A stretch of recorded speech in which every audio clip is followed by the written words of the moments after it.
Raha nataonay le andro mampisavorovoroanay dia zao. Nisy gendarme taminay teto tamatongady tamin'ny 3 heures. Nampanambory ny merany Ankilimalinika. Miaraka amin'ny fokon'olo sasansasany zay pombany bazy.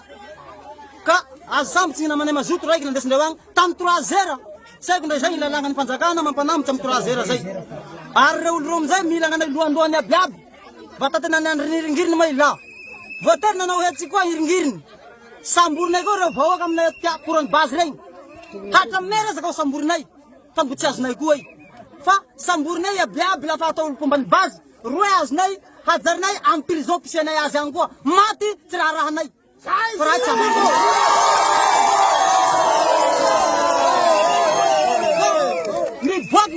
Miboaky re zariky. Zay nampanamborin'olo nandesy agny igny. Vototry rey. Tsy miboaky re zariky agnatin'ny 100 tao. Tsy miboaky rey. Ary bazy. Tsy handeha eto velively fa zay tomabily mandeha magnatoy kopotehinay. Folo tao mialy ty fe folo tao tsy mandrendragno koa satria iaro tanindраza. Ka mety ataonao Andriamatao filoha. Undi io tsy ampilongo anay fiavianao igny. Fa ampamono anay ka raha samby tokantragno raiky ro apelinao. Avety moa force reto tsy nialy aminay. Fa raha samby zay avao koa nany rofandenta. Io monsieur le président fitondrahanao. Ainao fa le vontena Madagasikara ao tsy raha kinalo baka andafy egny io tsy vinilinao bakegny. Fa nitratsinao tamin'ny alitanindраza. Ka magnino raha filoha ataonao an'io.